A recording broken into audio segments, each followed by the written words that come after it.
Que la paix de Dieu soit avec vous dans les noms précieux du Seigneur Jésus-Christ. Bon début de semaine, Jésus-Christ ou rien. Nous allons proclamer 2 Corinthiens 6, 1 à 2. Aussi, nous qui travaillons ensemble à cette tâche, nous vous invitons à ne pas laisser sans effet la grâce que vous avez reçue de Dieu. En effet, Dieu déclare dans l'Écriture, « Au moment favorable, j'ai répondu à ton appel, et au jour du salut, je suis venu à ton secours. » Or, c'est maintenant le moment tout à fait favorable, et c'est aujourd'hui le jour du salut. Amen. Ne laissez pas sans effet la grâce de Dieu pour vous. Amen. Et nous avons vu que la grâce ne dépend pas de nos œuvres. Dieu dit de toute éternité, il nous a fait grâce. Paul le dit dans 2 Timothée 1, verset 9 à 10, tel que nous l'avions lu. Aujourd'hui, nous allons avancer notre troisième point de la deuxième partie.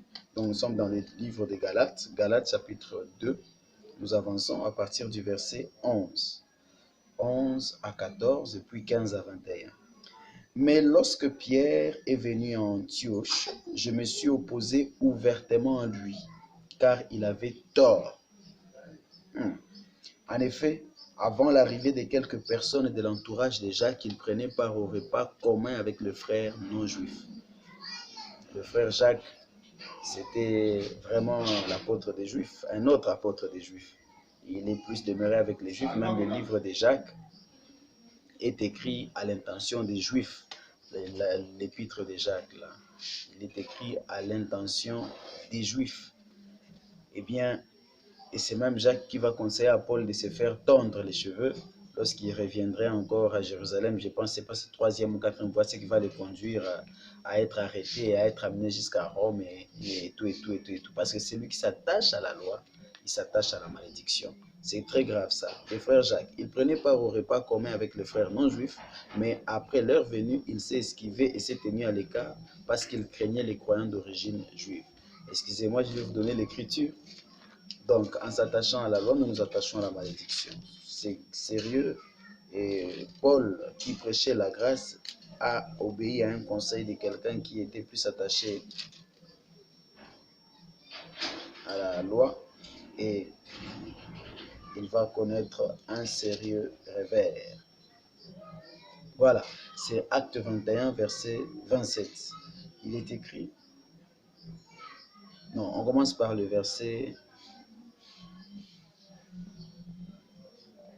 Excusez-moi, verset 17. À notre arrivée à Jérusalem, le frère nous accueillirent avec joie. Le lendemain, Paul s'est rendu avec nous chez Jacques. Voilà, Jacques. Où tous les responsables de l'église se rassemblèrent aussi. Après les avoir salués, Paul exposa en détail tout ce que Dieu avait accompli par son ministère parmi les païens. Amen, amen. Dans Acte 15, nous savons qu'il y a eu une convention et le but c'était d'éclairer parce qu'il y avait plusieurs prédicateurs des Juifs. Ça veut dire ces chrétiens, ces hommes de la loi qui ont cru en Jésus, qui n'arrivaient pas à se détacher pleinement de la loi pour marcher dans la liberté qui est en Jésus-Christ. Il y a la liberté en Jésus-Christ, mes frères. Libérés de toute loi et marcher dans la liberté. Que Dieu soit béni parce que la grâce nous amène dans la liberté. Amen, amen, amen. Et maintenant, regardez ici. Après les avoir salués, voilà. Et là-bas, le but c'était, la question c'était, que faut-il faire pour être sauvé? En qui devons-nous croire pour être sauvés? Eh bien, ce n'est pas là le thème aujourd'hui, nous avançons un peu. Après les avoir salués, Paul exposant en détail tout ce que Dieu avait accompli par son ministère parmi les païens. En l'écoutant, il louait Dieu, puis il dit à Paul, « Vois-tu frère, combien de milliers de Juifs sont devenus croyants et tous sont très attachés à la loi de Moïse. » C'est déjà d'abord un problème. Malgré qu'ils sont devenus croyants, voilà, le travail des apôtres à Jérusalem n'a pas été, mon Dieu, miséricorde. Ces gens, malgré qu'ils ont cru au Seigneur, ils étaient très attachés à la loi de Moïse. C'est un type de tous les chrétiens dans le monde entier qui, malgré qu'ils ont cru au Seigneur Jésus, sont très attachés aux coutumes de leur tribu. Vous êtes très attachés. Et Paul va dire que quand, tant que vous êtes attachés à la loi, vous êtes attachés à la malédiction. Christ a cloué la loi à la croix. Merci Seigneur. Maintenant, regardez ce que ces judaïsants vont lui dire. Or, ils ont entendu dire que tu enseignes à tous les Juifs disséminés à l'étranger d'abandonner les prescriptions de Moïse en leur disant de ne plus faire circoncire leurs enfants et d'une manière générale de ne plus suivre les coutumes juives. Que faire donc? Car naturellement, ils vont apprendre ton arrivée. Eh bien, voici ce que nous te conseillons. Nous avons parmi nous 4 hommes qui ont fait un vœu. C'est déjà même un problème. Dans la nouvelle alliance, on ne fait plus ces choses. On doit se détacher de toutes les pratiques coutumières, légalistes. Prends-les avec toi, participe avec eux à la cérémonie de la purification et pourvois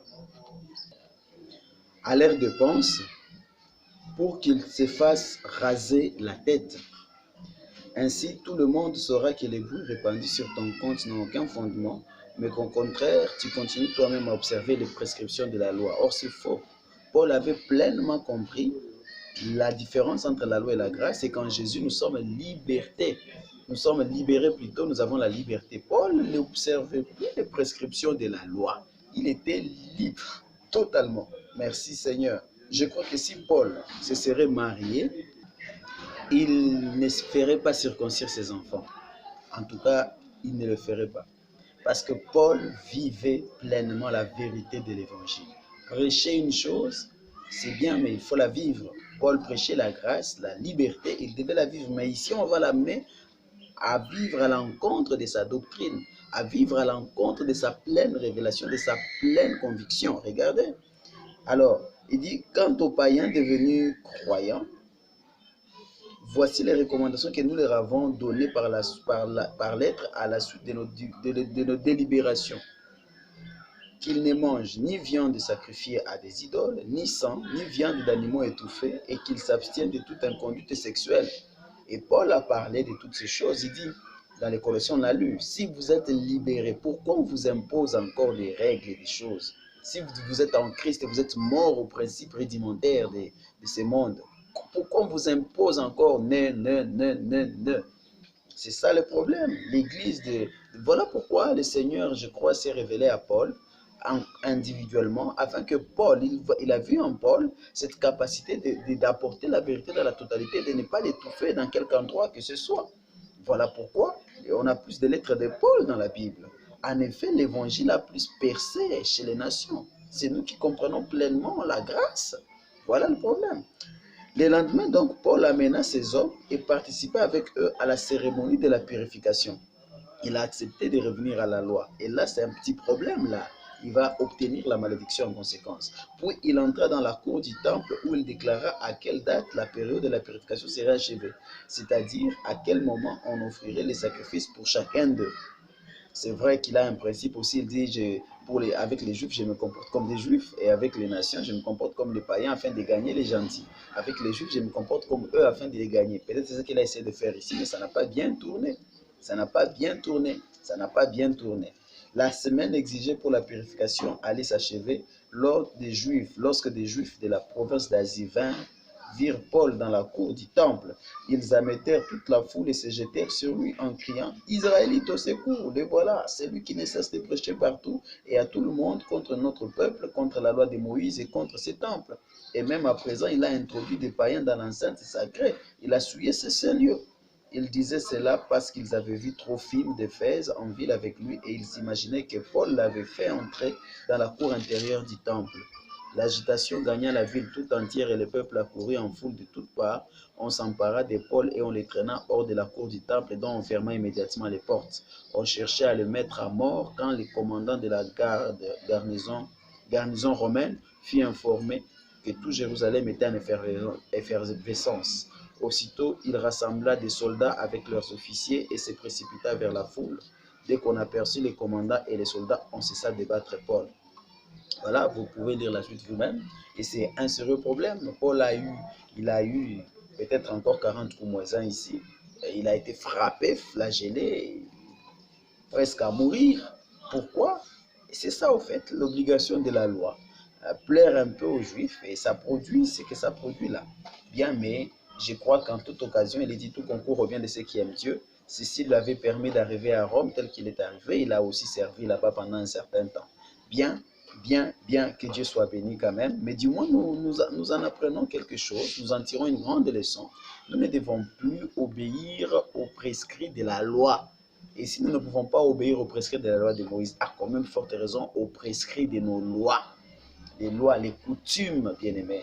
Les coutumes qui s'attachent à la loi s'attachent à la malédiction. Nous allons insister là-dessus, vous allez les comprendre. Amen, amen. En Christ, c'est la liberté. En Christ, c'est la liberté. Il continue, je vais continuer avec vous, le verset 13 de Galates 2.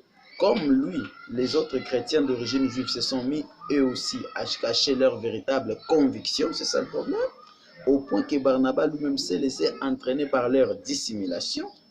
Mais quand j'ai vu qu'il ne marchait pas droit selon la vérité de l'évangile, j'ai dit à Pierre devant tous les frères, toi qui es d'origine juive, tu vis comme un croyant d'origine juive, païenne, et comme un non-juif. Comment peux-tu vouloir obliger le frère d'origine païenne à vivre comme des juifs? Quand Paul était avec les pierres et aussi était avec les païens, il s'est comporté comme un païen. Il pouvait manger avec eux. Mais quand les juifs arrivent, or là, c'est déjà le même problème parce que le Seigneur Jésus lui-même, il mangeait avec des juifs, des juifs qui ne vivaient pas bien. Vous savez, il mangeait, on dit qu'il mange avec des gens de mauvaise vie. Pourquoi? Le Seigneur avait pleinement compris ce que la grâce est. Notre Seigneur lui m'avait compris. Pierre avait cet exemple, il pouvait simplement imiter son Seigneur.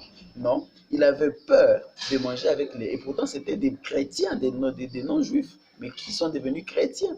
Mais quand les juifs arrivaient déjà influents, qu'est-ce qu'il faisait? Il se séparait d'eux et il allait avec les juifs. Or, la Sainte Seine se faisait lors des repas. C'est possible aussi que même s'il fallait prendre la Sainte Seine avec les païens, il ne le faisait plus.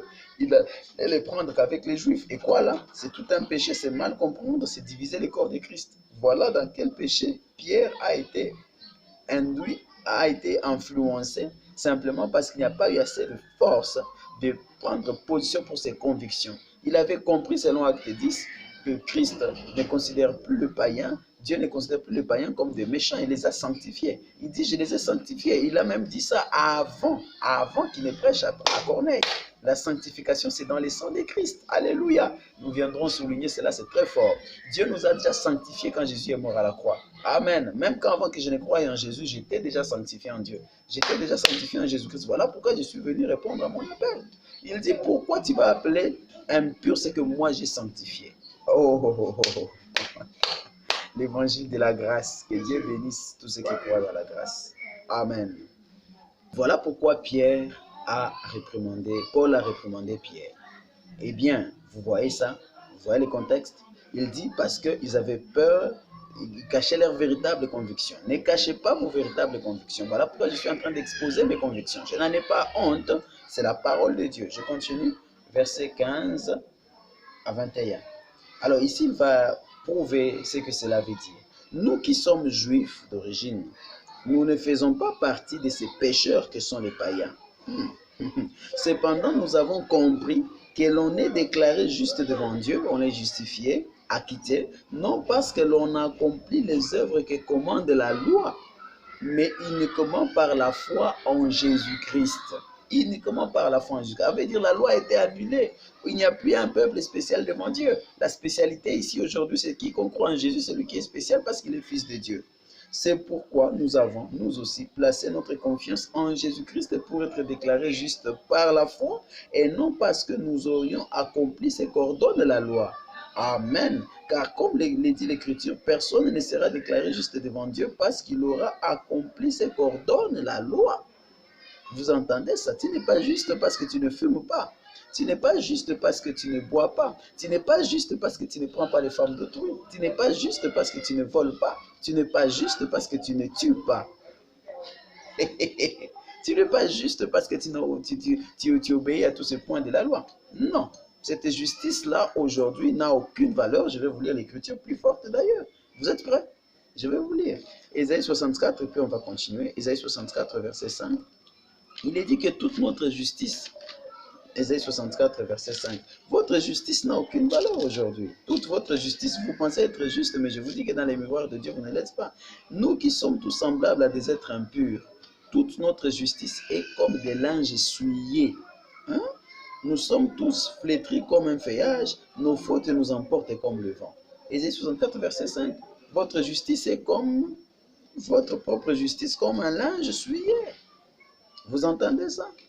Votre justice est comme un linge souillé.